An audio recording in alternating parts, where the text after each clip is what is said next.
পৰিচালক আছে, আমি পৰিচালকৰ পৰা আৰম্ভণি কৰোঁ।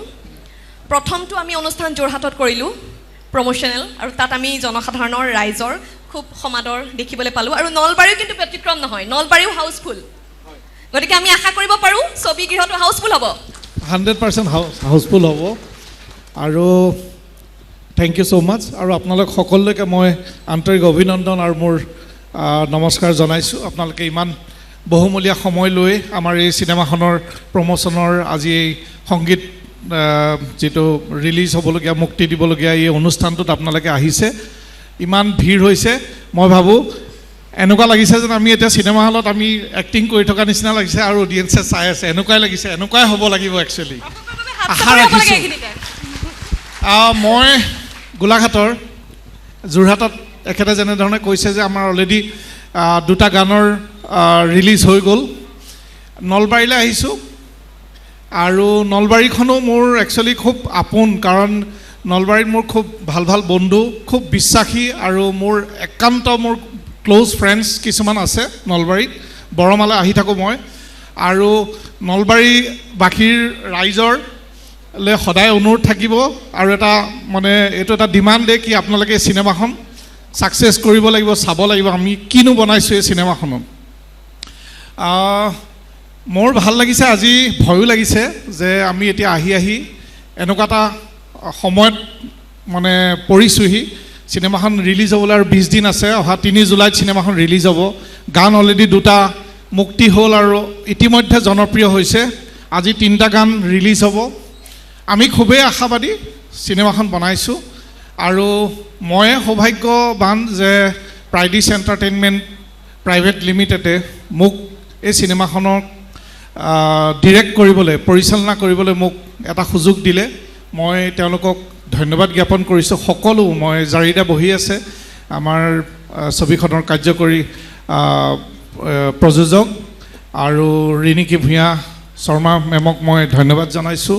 তাৰ লগতে সকলোখিনি প্ৰাইডিষ্টৰ যিখিনি আছে সকলোলৈকে মই ধন্যবাদ জ্ঞাপন কৰিছোঁ। তাৰ লগতে মই যিহেতু খুব কম দিনৰ ভিতৰতে ছবিখনত পৰিচালনা কৰিবলৈ আহিছিলোঁ, এসপ্তাহ সময় পাইছিলোঁ মাত্ৰ। সেই সময়খিনিতে ছবিখন কৰিবৰ সময়ত যিখিনি মোক সহায় সহযোগ জনালে আমাৰ কলা কুশলী আৰু গোটেইকেইজন অভিনেতা অভিনেত্ৰী, আমাৰ শ্ৰদ্ধাৰ প্ৰাঞ্জলদাৰ পৰা আদি কৰি পেলাই যতীন দা মোৰ নিজৰ ককাইদেউৰ নিচিনা, আমাৰ উৎপল, প্ৰীতি কংকনা, সকলোৱে আমাৰ সকলোখিনিয়ে যিখিনি সহায় সহযোগ কৰিলে, মোক সাহস দিলে এই ছবিখন কৰি আগবঢ়াই নিবলৈ। কাৰণ ইমান ডাঙৰ এখন চিনেমা, তেওঁলোকৰ যিটো বিশাল আয়োজন আছিলে সেইখিনিক ডিৰেক্ট কৰিবৰ কাৰণে, কেৰি ফৰৱাৰ্ড কৰি যাবৰ কাৰণে সাংঘাতিক এটা ভয় লগা কথা, specially as a film maker.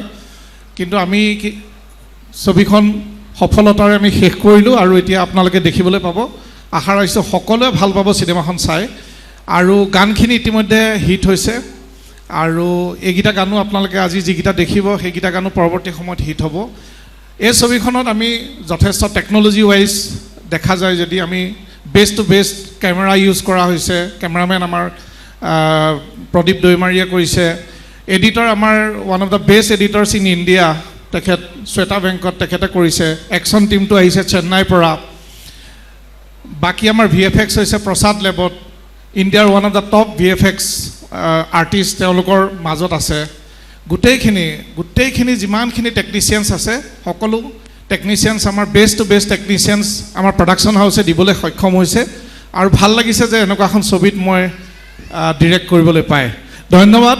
আপোনালোকে ছবিখন চাব, এইটো এটা আপোনালোকলৈ অনুৰোধ থাকিলে, আৰু এটা আপোনালোকলৈ যে অসমীয়া চিনেমা আমি কেনেধৰণে আগুৱাই লৈ যাব লাগে, এতিয়া খুব এটা সময় এটা আমাৰ পাৰ হৈ গৈছে। আমাৰ এটা আপোনালোকে সকলোৱে জানে যে আমাৰ যোৱা বছৰটো আমাৰ এটা সাংঘাতিক, অসমীয়া চিনেমাই নহয় আমাৰ গোটেই সংগীত জগতৰ পৰা অসমীয়া চিনেমা জগতলৈকে এটা ডাঙৰ ক্ষতি হৈছে। আমি কেনেধৰণে সেইখিনিৰ পৰা আমি লাহে লাহে আগবাঢ়ি যাব লাগিব সময়ৰ লগে লগে। আমি ভাবোঁ এইখন ছবিয়ে এটা মাইলৰ খুঁটি হৈ ৰওক, মই তাকে আশা ৰাখিছোঁ, আৰু আপোনালোকৰ সহায় সহযোগ লাগিব। ধন্যবাদ।